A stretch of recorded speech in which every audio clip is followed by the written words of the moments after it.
அல்லேலூயா. கர்த்தருடைய பரிசுத்த நாமத்திற்கு மகிமை உண்டாவதாக. ஆசீர்வதிக்கப்பட்ட மனமகிழ்ச்சியான இந்த நல்ல நாளிலும் இந்த இணையதளத்தின் வாயிலாக உங்களை சந்திப்பதிலே மிக்க மகிழ்ச்சி அடைகிறேன். இந்த நாளானது கர்த்தருடைய பெரிதான கிருபையினாலே மூன்றும் முப்பெரு விழாக்கள் போனதான ஒரு நாளாக இருக்கிறது. இன்றைக்கு கர்த்தருடைய பரிசுத்தமான நாள். இரண்டாவதாக நம்முடைய குடியரசு தினமாக கொண்டாடப்படுகிற ஒரு நல்நாள். மூன்றாவதாக இந்த உலகமெங்கிலும் இருக்கிறதான இரட்சணிய சேனையார் நாம் கொண்டாடுகிறதான தொழுநோயாளிகளுக்காக சிறப்பாக ஜெபிக்கிறதான ஒரு நாளாக இருக்கிறது. இந்த பரிசுத்தமான நாளிலே கர்த்தருடைய வார்த்தையை கொடுக்கும்படியாய் தேவன் கொடுத்ததான நல்ல தயவுக்காக என் ஆண்டவரை துதிக்கிறேன், ஸ்தோத்திரங்களை ஏறெடுக்கிறேன். உங்கள் யாவரையும் இயேசுவின் இணையற்ற நாமத்தினாலே வாழ்த்துகிறேன், வரவேற்றுக் கொள்கிறேன். தெய்வத்தினுடைய கிருபையும் தெய்வீக சமாதானமும் உங்கள் அனைவரோடு கூட நிலைத்திருப்பதாக. ஆமென். நாம் யாவரும் கண்களை மூடி ஜெபித்து இந்த ஆராதனை ஆரம்பிப்போம். கிருபையுள்ளதான நல்ல ஆண்டவரே, உம்மை நன்றியோடு நாங்கள் துதிக்கிறோம், ஸ்தோத்தரிக்கிறோம். கர்த்தர் தந்த நல்ல சமயத்திற்காய் நாங்கள் உமக்கு நன்றி செலுத்துகிறோம் ஆண்டவரே. இந்த பரிசுத்த ஆராதனையிலே தெய்வனாகிய கர்த்தர் ஆண்டவரே உம்மை மகிமைப்படுத்தும்படியா எங்கள் வாழ்க்கையில நீங்கள் பாராட்டின உதவிகளுக்காய் நன்றி ஆண்டப்பா. இந்த வேளையிலே பாகம் எடுக்கிறதான ஒவ்வொரு பிள்ளைகளையும் உங்கள் கரத்தில் ஒப்பு கொடுக்குறோம். உங்கள் நாமத்தை மாத்திரம் மகிமைப்படுத்த தெய்வம் எங்களுக்கு கிருபை தாரும். தொடர்ந்து கர்த்தாவே நீங்கள் கூட இருங்க. இயேசுவின் நாமத்தினாலே ஜெபிக்கிறேன் பிதாவே, ஆமென். ஆரம்ப பாடலாய் நம்முடைய பாடல் புஸ்தகத்திலே 168வது பாடல், நேச இயேசுவே நீரே என் நல் நண்பர், ஆதலால் பாவம் யாவும் வெறுக்கிறேன். பாடி தெய்வத்தினுடைய நாமத்தை நாம் மகிமைப்படுத்துவோம்.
நாம் யாவரும் ஜெபம் செய்வோம். வருகிறதான ஜனவரி 26ஆம் தேதி நமக்கு லெப்ரசி சண்டே, தொழுநோயாளிகளின் தினம். அன்றைக்கு தொழுநோயாளிகளுக்காக நாம் ஜெபம் செய்வோம். அதன் பிறகு ஜனவரி 26ஆம் தேதி அன்று குடியரசு தினம், அதற்காகவும் நாம் ஜெபம் செய்வோம். நம் நாட்டினுடைய தேச தலைவர்களுக்காக, நம்மை பாதுகாக்கின்ற தலைவர்களுக்காக நாம் ஜெபம் செய்வோம். நமது இரட்சணிய சேனை தலைவர்களுக்காக, டிஹெச்யூவில் ஒர்க் பண்ணுகிறதான அனைத்து ஊழியர்களுக்காக நாம் ஜெபம் செய்வோம். அப்பொழுது அதன் கீழ் பணிபுரிகிறதான கோராபிசர் அவர்களுக்கும் நாம் ஜெபம் செய்வோம். நல்ல முறையிலே ஊழியம் செய்யத்தக்கதாக, அவர்களுக்கு ஜீவன், சுகம், பலன் எல்லாவற்றையும் கொடுக்கத்தக்கதாக நாம் யாவரும் தலைகளை தாழ்த்தி ஜெபம் பண்ணுவோமாக. யாவரும் ஜெபிப்போமாக. கடந்த வருடங்கள் முழுவதும் கண்முழுவ பாதுகாத்தீங்க ராஜா, அதற்காக உமக்கு நன்றி. இந்த வருஷத்துல இந்த மாசத்தை உமது கரத்துல கொடுக்குறோம். இந்த நாளை கூட தகப்பனே நீர் ஆசீர்வாதமா தந்ததுக்காக நன்றி தகப்பனே. அப்பா உமக்கு சோத்திர ராஜா. ஆண்டவரே தகப்பனே, இந்த இடத்துல வந்திருக்கதான ஒவ்வொருத்தரும் உமது கரத்துல கொடுக்குற ஏசப்பா. இந்த ப்ரோக்ராம் ஆன்லைன்ல பாக்குறதான ஒவ்வொருத்தரும் உமது கரத்துல கொடுக்குற ராஜா. ஆண்டவரே தகப்பனே, வியாதியோடு காணப்படுறதான ஒவ்வொருத்தர்களுக்கும் வியாதி பலவீனங்கள் எல்லாவற்றையும் விடுதலாக்கி பாதுகாத்துக் கொள்ளுங்க ஏசப்பா. ஆண்டவரே தகப்பனே, இந்த வருஷத்துல 10th 12th எக்ஸாம் எழுதுறதான ஒவ்வொரு பிள்ளைகளையும் நீங்க ஆசீர்வாதம் பலப்படுத்தணும். நல்ல எக்ஸாம் ரிசல்ட்டை கொடுத்து பிள்ளைகளை ஆசீர்வாதம் பலப்படுத்துங்க ராஜா. அப்பா தகப்பனே, வியாதியோடு காணப்படுறதான ஒவ்வொருத்தரும் உமது கரத்துல கொடுக்குறோம். எல்லா வியாதிகளை பலப்படுத்துற தேவன் தகப்பனே, எல்லா வியாதியில ஒவ்வொருத்தரையும் பாதுகாத்துக் கொள்ளுங்க அப்பா. ஒவ்வொரு குடும்பங்களையும் நீங்க ஆசீர்வாதம் பலப்படுத்துங்க. செய்தி கேட்கறதான ஒவ்வொரு பிள்ளை பிள்ளைகளுக்கும் அந்த செய்திகள் பிரோஜனமாக இருக்க உதவி செய்யுங்க ஏசப்பா. அப்பா உமது கரத்தில் ஒவ்வொருத்தரையும் தாழ்த்துகிறோம். நீங்கள் பொறுப்படுத்திக்கொள்ளும், பாதுகாத்துக்கொள்ளும். இந்த தேசத்தை தகப்பனே ஆசீர்வாதமாக தந்ததுக்காய் சோத்திரம். இனியும் இந்த தேசம் ஆசீர்வாதமாக இருக்க நீங்கள் உதவி செய்யுங்கப்பா. தாழ்த்தி வெறுமைக்கிறோம். ஆமீன். யாவரும் கர்த்தருடைய ஜெபத்தை சொல்வோமாக. பரமண்டலங்களில் இருக்கிற எங்கள் பிதாவே, உம்முடைய நாமம் பரிசுத்தப்படுவதாக, உம்முடைய ராஜ்யம் வருவதாக, உம்முடைய சித்தம் பரமண்டலத்திலே செய்யப்படுகிறது போல பூமியிலும் செய்யப்படுவதாக. எங்களுக்கு வேண்டிய ஆகாரத்தை இன்று எங்களுக்கு தாரும். எங்கள் கடனாளிகளுக்கு நாங்கள் மன்னிக்கிறது போல எங்கள் கடன்களை எங்களுக்கு மன்னியும். எங்களை சோதனைக்கு உட்படாமல் தீமையிலிருந்து ரட்சித்துக் கொள்ளும். ராஜ்யமும் வல்லமையும் மகிமையும் என்றென்றைக்கும் உடையவைகளே. வாசிக்கும்படியாக கொடுக்கப்பட்ட வேத பகுதி சங்கீதம் 136 1 முதல் கடைசி வரை. கர்த்தரை துதியுங்கள், அவர் நல்லவர், அவர் கிருபை என்றும் உள்ளது. தேவாதி தேவனை துதியுங்கள், அவர் கிருபை என்றும் உள்ளது. கர்த்தாதி கர்த்தரை துதியுங்கள், அவர் கிருபை என்றும் உள்ளது. ஒருவராய் பெரிய அதிசயங்களை செய்கிறவரை துதியுங்கள், அவர் கிருபை என்றும் உள்ளது. வானங்களை ஞானமாய் உண்டாக்கினவரை துதியுங்கள், அவர் கிருபை என்றும் உள்ளது. தண்ணீர்களுக்கு மேலே பூமியை பரப்பினவரை துதியுங்கள், அவர் கிருபை என்றும் உள்ளது. பெரிய சுடர்களை உண்டாக்கினவரை துதியுங்கள், அவர் கிருபை என்றும் உள்ளது. பகலில் ஆள சூரியனை படைத்தவரை துதியுங்கள், அவர் கிருபை என்றும் உள்ளது. இரவில் ஆள சந்திரனையும் நட்சத்திரங்களையும் படைத்தவரை துதியுங்கள், அவர் கிருபை என்றும் உள்ளது. எகிப்தியருடைய தலைச்சன்களை சங்கரித்தவரை துதியுங்கள், அவர் கிருபை என்றும் உள்ளது. அவர்கள் நடுவில் இருந்து இஸ்ரவேலை புறப்பட பண்ணினவரை துதியுங்கள், அவர் கிருபை என்றும் உள்ளது. பலத்த கையினாலும் ஓங்கிய புயத்தினாலும் அதை செய்தவரை துதியுங்கள், அவர் கிருபை என்றும் உள்ளது. சிவந்த சமுத்திரத்தை இரண்டாக பிரித்தவரை துதியுங்கள், அவர் கிருபை என்றும் உள்ளது. அதன் நடுவே இஸ்ரவேலை கடந்து போக பண்ணினவரை துதியுங்கள், அவர் கிருபை என்றும் உள்ளது. பார்வோனையும் அவன் சேனைகளையும் சிவந்த சமுத்திரத்தில் கவிழ்த்து போட்டவரை துதியுங்கள், அவர் கிருபை என்றும் உள்ளது. தம்முடைய ஜனங்களை வனாந்தரத்தில் நடத்தினவரை துதியுங்கள், அவர் கிருபை என்றும் உள்ளது. பெரிய ராஜாக்களை சங்கரித்தவரை துதியுங்கள், அவர் கிருபை என்றும் உள்ளது. பிரபலமான ராஜாக்களை அழித்தவரை துதியுங்கள், அவர் கிருபை என்றும் உள்ளது. எமோரின் ராஜாவாகிய சீகோனை அழித்தவரை துதியுங்கள், அவர் கிருபை என்றும் உள்ளது. பாசானின் ராஜாவாகிய ஓகை அழித்தவரை துதியுங்கள், அவர் கிருபை என்றும் உள்ளது. அவர்கள் தேசத்தை சுதந்திரமாக தந்தவரை துதியுங்கள், அவர் கிருபை என்றும் உள்ளது. அதை தம்முடைய தாசனாகிய இஸ்ரவேலுக்கு சுதந்திரமாகவே தந்தவரை துதியுங்கள், அவர் கிருபை என்றும் உள்ளது. நம்முடைய தாழ்வில் நம்மை நினைத்தவரை துதியுங்கள், அவர் கிருபை என்றும் உள்ளது. நம்முடைய சத்துருக்களின் கையிலிருந்து நம்மை விடுதலை பண்ணினவரை துதியுங்கள், அவர் கிருபை என்றும் உள்ளது. மாம்ச தேகமுள்ள யாவும் ஆகாரம் கொடுக்கிறவரை துதியுங்கள், அவர் கிருபை என்றும் உள்ளது. பரலோகத்தின் தேவனை துதியுங்கள், அவர் கிருபை என்றும் உள்ளது. ஆமென். தேவன் தாமே இந்த வாசித்த வசனத்தின் மூலம் அனைவரையும் ஆசீர்வதிப்பாராக. ஹல்லேலூயா. இந்த இடத்துல என்னை சாட்சியாக நிறுத்தின என் தேவாதி தேவனுக்கு நான் நன்றி செலுத்துகிறேன். இந்த சாட்சியை கூறும்படியாக எனக்கு இந்த வாய்ப்பினை தந்த என் தேவனுக்கு மறுபடியும் நான் நன்றி கூறுகிறேன். கடந்த நாட்களிலே எனக்கு வந்த விபத்து, அது காலில் நம்ம பைக்லேருந்து கீழே விழுந்துட்டேன். காலில் பயங்கரமாக அடி. ஆனால் நடக்க முடியாமல் ரொம்ப கஷ்டப்பட்டேன். ஆனால் ஏசப்பா இன்னைக்கு அதை நான் நல்லபடியாக நடக்க எனக்கு ஏசப்பா எனக்கு உதவி செய்தாங்க. நான் எப்படி வேலைக்கு போவேன், என்னுடைய கடமைகளை நான் எப்படி செய்வேன் என்று ரொம்ப நான் ஒவ்வொரு நாளும் ஏசப்பா பாதத்தில் ஜெபிச்சுட்டே இருந்தேன். ஏசப்பா என்னை நடக்க பலப்படுத்துங்கன்னு. ஆனால் அப்பா என்னுடைய ஜெபத்தை கேட்டு என்னை நடக்க வச்ச தேவனுக்கு நான் நன்றி செலுத்துகிறேன். அது மட்டுமல்ல, என்னுடைய வீட்டுக்காரங்க மேலே பிஎஸ்என்எல் வேலை பார்க்குறாங்க. அவங்க மேலே லைன் கொடுத்துட்டு இருக்கும்போது கீழே நின்னவங்க வியானி பிடிச்சிட்டு இருக்கும்போது அதை அவங்க விட்டுட்டாங்க, கையை விட்டுட்டாங்க. அந்த நேரத்தில் இவங்க கீழே பார்த்ததுனால அவங்க போஸ்ட்டை பிடிச்சி கீழே அப்படியே இறங்கி வந்துட்டாங்க. ஒருவேளை அவங்க பார்க்காம இருந்திருந்தா அந்த சூழ்நிலையில் வேறு வித்தியாசமாக ஆயிருக்கும். ஆனால் ஏசப்பா ஒன்றையும் எதுக்குமே ஒப்பு கொடுக்காதபடி அப்பா அவருடைய பிள்ளைங்களை அவர் பத்திரமா ஏசப்பா பாதுகாத்தாங்க. அதுக்கு என் தேவனுக்கு நான் நன்றி கூறுகிறேன். அநேக ஆபத்துகள் உண்டு, விபத்துகள் உண்டு, கஷ்டங்கள் உண்டு, சோதனைகள் உண்டு, பலவீனங்கள் உண்டு. எல்லாவற்றிலும் ஏசப்பா எங்கள் கூடவே இருந்து எங்கள் பாதுகாத்த தேவனுக்கு நான் கோடி சோஸ்திரங்களை ஏறெடுத்து என்னுடைய சாட்சியை முடித்துக் கொள்கிறேன். ஆமென்.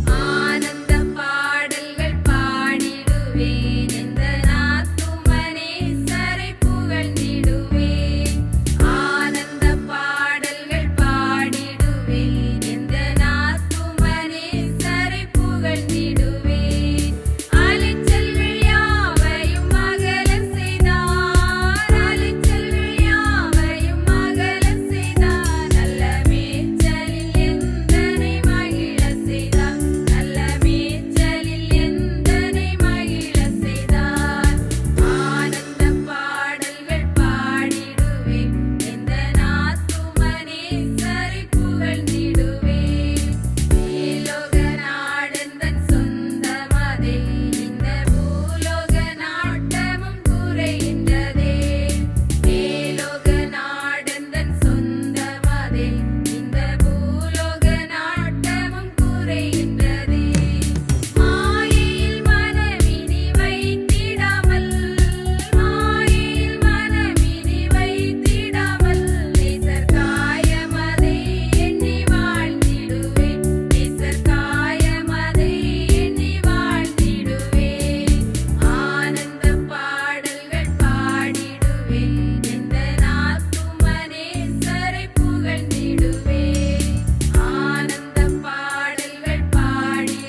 கிறிஸ்துவுக்குள் பிரியமான எனக்கு அருமையான தெய்வத்தினுடைய ஜனமே, இந்த நாளிலும் சிறிது நேரம் தியானிக்கும்படியாக தெரிந்து கொண்டதான வேத பகுதி சங்கீதங்களின் புஸ்தகம் 136வது சங்கீதம். அதிலே 23வது வாக்கியம் இவ்விதமாய் சொல்லுகிறது: நம்முடைய தாழ்வில் நம்மை நினைத்தவரை துதியுங்கள், அவர் கிருபை என்றும் உள்ளது என்று சொல்லி. நம்முடைய தாழ்வில் நம்மை நினைக்கிறவர் கர்த்தர் ஒருவரே. இந்த உலகத்திலே அநேக மனிதர்கள் வாக்கு கொடுக்கலாம், உதவி செய்வேன் என்று சொல்லலாம், உறவுகள் வாக்கு கொடுக்கலாம். ஆனால் சொன்ன வாக்கை அநேக நேரங்களிலே மாற்றிக்கொள்ளுகிற மனிதர்களாய் இருக்கிறார்கள். ஆனால் நாம் ஆராதிக்கிற தெய்வம் அப்படிப்பட்டவர் அல்ல. வாக்கு ஒன்றை சொன்னார் என்றால் அது கடைசி வரையிலும் நிறைவேற்றுகிறதான தெய்வமாய் இருக்கிறார். அவர் இந்த நாளிலே நம்மை பார்த்து சொல்லுகிறார், நம்முடைய தாழ்வில் நம்மை நினைத்தவரை துதியுங்கள், அவர் நல்லவர் என்று சொல்லி. ஏன் கர்த்தரை நாம் துதிக்க வேண்டும்? ஏன் நம்முடைய தாழ்விலே கர்த்தர் நம்மை நினைக்க வேண்டும் என்று சொல்லி நாம் நினைக்கிறோம் என்றால், அவர் அநேக நேரங்களிலே வாக்கு கொடுத்திருக்கிறார். உதாரணமாய் பார்க்கின்றதான வேளையிலே சங்கீதம் 138 6வது வார்த்தை சொல்லுகிறது, கர்த்தரை நோக்கி பாருங்கள் என்று சொல்லி. நீதிமொழிகள் 3வது அதிகாரம் 34வது வசனம் சொல்லுகிறது, தாழ்மை உள்ளவர்களுக்கு கர்த்தர் கிருபை அளிக்கிறார் என்று சொல்லி. நீதிமொழிகள் 12வது வாக்கியம் சொல்லுகிறது, ஒரு மனிதனுக்கு மேன்மைக்கு முன்மை தாழ்மை என்பதாக சொல்லி. யாக்கோபு 4வது அதிகாரம் 10வது வாக்கியம் சொல்லுகிறது, கர்த்தருக்கு முன்பதாக தாழ்மைப்படுங்கள் என்று சொல்லி. 1 பேதுரு 5வது அதிகாரம் 5வது வசனம் சொல்லுகிறது, தாழ்மை உள்ளவர்களுக்கோ கர்த்தர் கிருபை அளிக்கிறார் என்று சொல்லி. அப்படியானால் நாம் மேலே வாசித்ததான வார்த்தை சொல்லுகிறது, நம்முடைய தாழ்வில் நம்மை நினைத்தவரை துதிக்க வேண்டும் என்று சொல்லி. ஏன் துதிக்க வேண்டும்? அவரை நோக்கி பார்க்கிறவர்கள் தாழ்மை உள்ளவர்களாய் இருக்க வேண்டும். அந்த தாழ்மை உள்ளவர்களுக்கு அவர் கிருபை அளிக்கிறார். உயர்த்த வேண்டும் என்றால் தாழ்மை உள்ளவர்களாய் இருக்க வேண்டும். தாழ்மை உள்ளவர்களுக்கு கர்த்தர் இதுவரையிலும் இல்லாத கிருபையை கொடுக்கிறார் என்று சொல்கிறார். இவ்வளவு வார்த்தைகள் சொல்லப்பட்டதான காரியத்தில் சொல்லப்பட்டிருக்கிற ஒரு உண்மைத்தன்மை என்னென்றால், தேவனுக்கு முன்பதாக தாழ்மைப்படுகிறவர்களை கர்த்தர் உயர்த்துகிறார் என்று சொல்லி. இப்படி வேதாகமத்திலே ஆண்டவர் சொன்ன வார்த்தை நிறைவேறியிருக்கிறதா அப்படின்னு சொல்லி நீங்க கேட்பீங்கன்னு சொன்னா, ஒரு சம்பவத்தை உங்களுக்கு பழைய ஏற்பாட்டின் நிமித்தமாய் ஒரு சம்பவத்தையும் புதிய ஏற்பாட்டு காலத்திலே ஒரு சம்பவத்தையும் நான் சொல்லுவது மிகவும் உங்களுக்கு பிரயோஜனமாய் இருக்கும் என்று சொல்லி கிறிஸ்துவுக்குள்ளாக நான் நம்புகிறேன். உதாரணமாக, இஸ்ரேல் ஜனங்கள் 400 வருடங்கள் எகிப்து தேசத்திலே அடிமைப்பட்டு இருந்தார்கள். இது எல்லாமே நமக்கு நன்றாக தெரிந்ததான ஒரு சம்பவம். ஆனால் 400 வருடங்கள் அடிமைத்தனத்திலே இருந்ததான ஜனங்களுக்கு தேவனாகிய கர்த்தர் விடுதலை கொடுத்தார். ஏனென்றால் நம்முடைய தாழ்வில் அங்கே இஸ்ரவேல் ஜனங்கள் தாழ்த்தப்பட்டார்கள், இஸ்ரேல் ஜனங்கள் ஒடுக்கப்பட்டார்கள், இஸ்ரேல் ஜனங்கள் நொறுக்கப்பட்டார்கள். ஆனால் இத்தனை காரியத்தையும் தேவனாகிய கர்த்தர் கவனித்து கொண்டு இருந்தார். அவருடைய வேளை வந்தபோதோ எனக்கு அருமையான தேவனுடைய பிள்ளைகளை விடுதலை கொடுத்தார். 400 வருடங்களாக இஸ்ரேல் ஜனங்களுடைய ஜெனரேஷன் மாறி போனதை தவிர, ஆனால் அவர்கள் சில காரியங்களை செய்து கொண்டே இருந்தார்கள் என்று சொல்லி வேதம் போதிக்கிறது. உதாரணமாக, யாத்திரையாகமம் 2வது அதிகாரம் 23 25 வரை உள்ளதான வசனங்களை வாசிக்கின்ற வேளையிலே இஸ்ரேல் ஜனங்கள் சில காரியங்களை செய்தார்கள். ஆண்டவரை நோக்கி அவர் முறையிட்டு கொண்டார்கள் என்று சொல்லி வேதம் போதிக்கிறது. அது மாத்திரமல்ல, இஸ்ரேல் ஜனங்கள் பெருமூச்சு விட்டு தேவனை தேடினார்கள் என்று சொல்லி. அப்ப இந்த 2 காரியங்களையும் தங்களுடைய நெருக்கத்தின் வேளையிலே, துன்பத்தின் வேளையிலே அவர்கள் செய்தார்கள். ஆனால் தேவனாகிய கர்த்தர் இந்த நிலைமையில 3 காரியங்களை அவர்களுக்கு செய்தார் என்று சொல்லி வேதம் சொல்கிறது. 1, அவர் உடன்படிக்கையை நினைத்தார். 2வது, தேவன் அவர்களுடைய ஜனங்களை கண்ணோக்கி பார்த்தார். 3வது, தன்னுடைய தாசர்களாய் இருக்கிறதான, நம்முடைய முற்பிதாக்களாய் இருக்கிறதான ஆபிரகாம், ஈசாக்கு யாக்கோபுக்கு சொன்னதான அந்த உடன்படிக்கையை நினைவு கூர்ந்தார். அந்த தாழ்மையிலே தேவனாகிய கர்த்தர் நினைத்தபடினாலே ஒரு விடுதலை 400 வருடத்திற்கு பிற்பாடு ஒரு விடுதலையான ஒரு பயணத்தை அவர்கள் கடந்து சென்றார்கள். எகிப்திலிருந்து கானானுக்கு நேராக பயணம் புறப்பட்டார்கள். தேவன் அவர்களோடு கூட இருந்து மகத்தான காரியங்களை செய்தார். இதை கேட்கிற எனக்கு அருமையான தெய்வத்தின் சனமே, இந்த வேளையில எந்த நிலைமையில நீங்கள் இருந்தாலும் கர்த்தருக்கு முன்பதாக நீங்கள் தாழ்மைப்படுங்கள். நிச்சயமாய் அவர் உங்களை உயர்த்துவார். அல்லேலூயா. தேவனுடைய நாமம் மகிமைப்படுவதாக.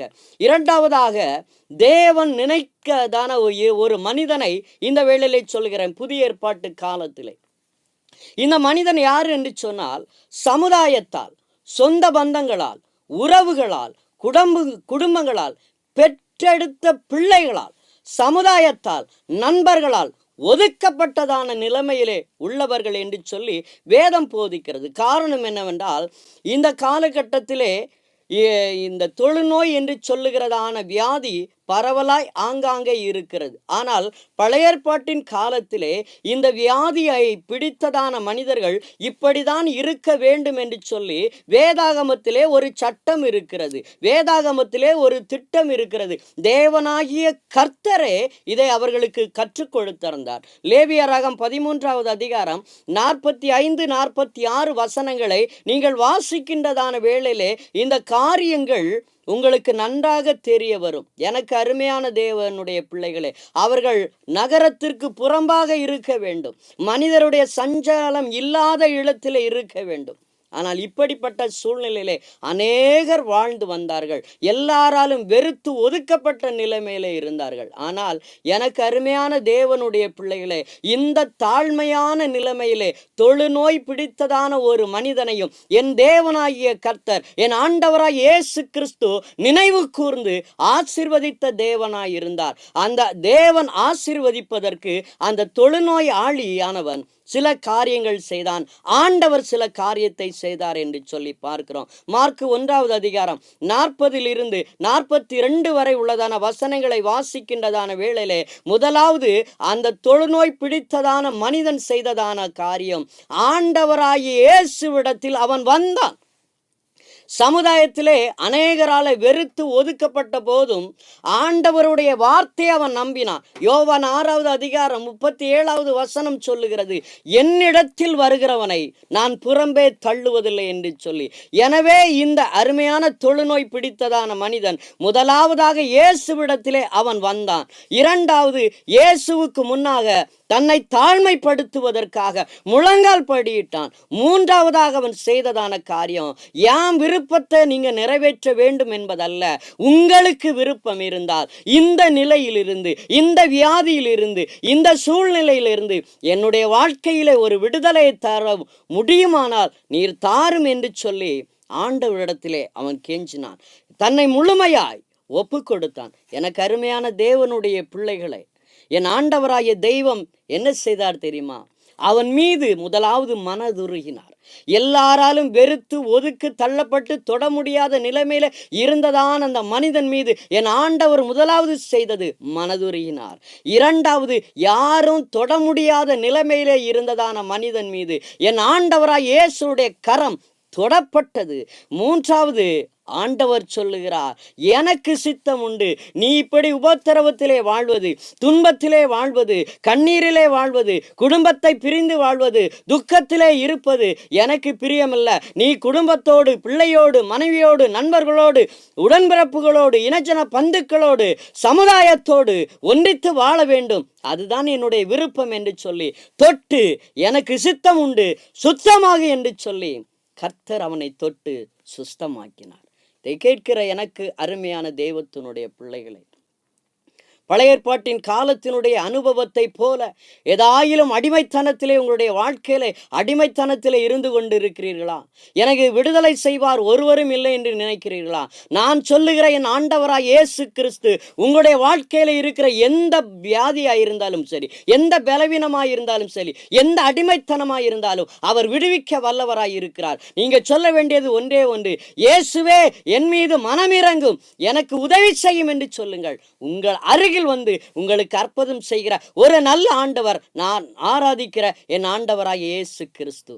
எனக்கு அருமையானவர்களே, அதே வேளையிலே புதிய ஏற்பாட்டின் காலத்திலே எல்லாராலும் வெறுத்து ஒதுக்கப்பட்டு சபிக்கப்பட்டதான வியாதி என்று சொல்லப்பட்ட நிலைமையில இருந்ததான மனிதரை கூட என் தேவனாகிய கர்த்தர், என் ஆண்டவராகிய இயேசு கிறிஸ்து தொட்டு சுகமாக்க முடியுமானால் இந்த உலகத்திலே சுகமாக்க முடியாது என்கிற வியாதி ஒன்றுமே கிடையாது. எனக்கு அருமையானவர்களே, ஆண்டவராகிய இயேசு கிறிஸ்துவின் இரத்தமானது மருத்துவருடைய அறிக்கை கூட மாற்றி அமைக்க வல்லதாய் இருக்கிறது. ஒரே ஒரு காரியம், வாயை திறந்து முழு இருதயத்தோடு முழு ஆத்மாவோடு ஆண்டவரே என்னையும் தொடும், என்னுடைய வாழ்க்கையிலே ஒரு உயர்வை தாரும், என்னுடைய வாழ்க்கையிலே ஒரு மாற்றத்தை தாரும் என்று சொல்லி நீங்கள் கெஞ்சுவீர்கள் என்றால் இதே ஆண்டவராகிய இயேசு கிறிஸ்து உங்களுடைய அருகாமையிலே வந்து உங்களை தொட்டு உங்களுக்கு தேவைப்படுகிற எல்லா நன்மைகளையும் தருவார் என்பதிலே எந்த விதமான சந்தேகம் இல்லை. அந்த ஆண்டவரை ஏற்றுக்கொள்வதற்கு நீங்கள் ஆயத்தமாக இருக்கிறீர்களா? ஆயத்தமாக இருப்பீர்கள் என்றால் முழங்கால் படிட்டு ஜெபம் செய்யுங்கள். கர்த்தர் உங்கள் ஒவ்வொருவரையும் அதிகமாக ஆசீர்வதிப்பாராக. ஆமேன், ஆமேன். நீரழைக்க நான் எழுந்து வாழ்நாளெல்லாம் பின் செல்வே,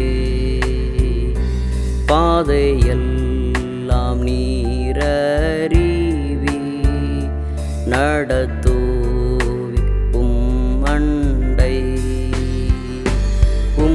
சொந்தம் ஓ கர்த்தனானும் அந்தம்பரை பின் செல்வே. ரட்சகா நீர் எந்தன் சொந்தம், நேசர் நண்பர் அன்பர் நீ. ரட்சகா நீர் எந்தன் சொந்தம், நேசர் நண்பர் அன்பர் நீ. பின் செல்வேன் அந்தன் போல நான், முன் செல்வி கிறிஸ்துவே. தடைகள் நான் எண்ணி நிற்க, இறப்பி நீர்வாசலை. சொந்தம் ஓ கர்த்தனானும் அந்தம்பரை பின் செல்வே. ரட்சகா நீர் எந்தன் சொந்தம், நேசர் நண்பர் அன்பர் நீ. ரட்சகா நீர் எந்தன் சொந்தம், நேசர் நண்பர் அன்பர் நீ. கிருபை நிறைந்த நல்ல ஆண்டவரே, இயேசு என்கிற வல்லமை உள்ள நாமத்தினால் பரிசுத்த ஆவியானவரே உமது உதவி ஒத்தாசையினால் இந்த நாளிலும் தகப்பனே, இந்த இணையதளத்தின் வாயிலாக உம்முடைய வார்த்தையை பகிர்ந்து கொள்ள தேவன் கொடுத்த மகா உன்னத கிருபைக்காய் நன்றி செலுத்துகின்றோம். கர்த்தாவே, இந்த நாளிலும் தகப்பனே, எங்களுடைய தேசமானது ஆண்டவரே ஸ்தோத்திரம் குடியரசு தினத்தை கொண்டாடி கொண்டு இருக்கிறதப்பா, உமக்கு நன்றி செலுத்துகிறோம். இந்த நாளிலும் எங்களுடைய தேசத்தையும் தேசத்தின் தலைவர்களையும் ஆசீர்வதிப்பீராக. எங்களை ஆளுகை செய்வதற்கு தேவைப்படுகிற நல்ல ஞான வரங்களை கர்த்தர் நீர் கொடுக்கும்படியாய் செபிக்கிறோம் தகப்பனே. இந்த பரிசுத்தமான நாளிலே எங்களுடைய இரட்சணை சேனை இருக்கிறதான 134 தேசத்திலும் ஆண்டவரே இந்த லெப்பரசி சண்டே கொண்டாடப்பட்டு கொண்டு இருக்கிறது. இந்த வியாதியினாலே பீடிக்கப்பட்ட ஜனங்களுக்காக செபிக்கிறோம். ஒரு விசை கர்த்தாவே, இந்த வேளையில் அவர்கள் எந்தெந்த இடத்துல இருந்தாலும் கர்த்தருடைய கரம் தொட்டு சுகமாக்கும்படியாய் உங்க பாதத்திலே வேண்டுதல் செய்கிறோம் ஐயா. வார்த்தையை கேட்டு ஆண்டவரே இஸ்ரேல் ஜனங்களுக்கு விடுதலையை கொடுத்தது போல என்னுடைய வாழ்க்கையில ஒரு விடுதலை கிடைக்காதா?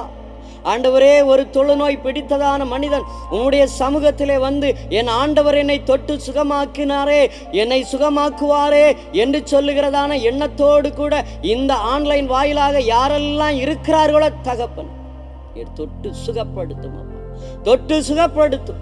விடுதலை உண்டாகட்டும், ஆரோக்கியம் உண்டாகட்டும். உங்க நாம மகிமைக்கென்று வாழ கிருபை செய்யும் ஆண்டவர். எங்களுடைய இரட்சணை சேனை ஆசீர்வதி, தலைவர்களை ஆசீர்வதி, அகில உலகம் எங்கிலும் இருக்கிறதான இரட்சணை சேனை ஆசீர்வதியும் தகப்பன்.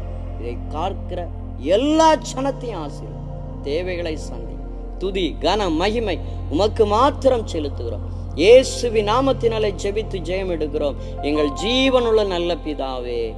ஆமென், ஆமென். நம்முடைய கர்த்தராகிய இயேசு கிறிஸ்துவின் கிருபையும் பிதாவாகிய தெய்வத்தினுடைய அன்பு பரிசுத்த ஆவியானவராகிய மனோகர் ஐக்கியமும் சிநேகமும் சமாதானம் இன்றும் என்றும் சகல நாட்களிலும் உங்கள் அனைவரோடு கூட நிலைத்திருப்பதாக. ஆமென், ஆமென், ஆமென். ஹல்லேலூயா.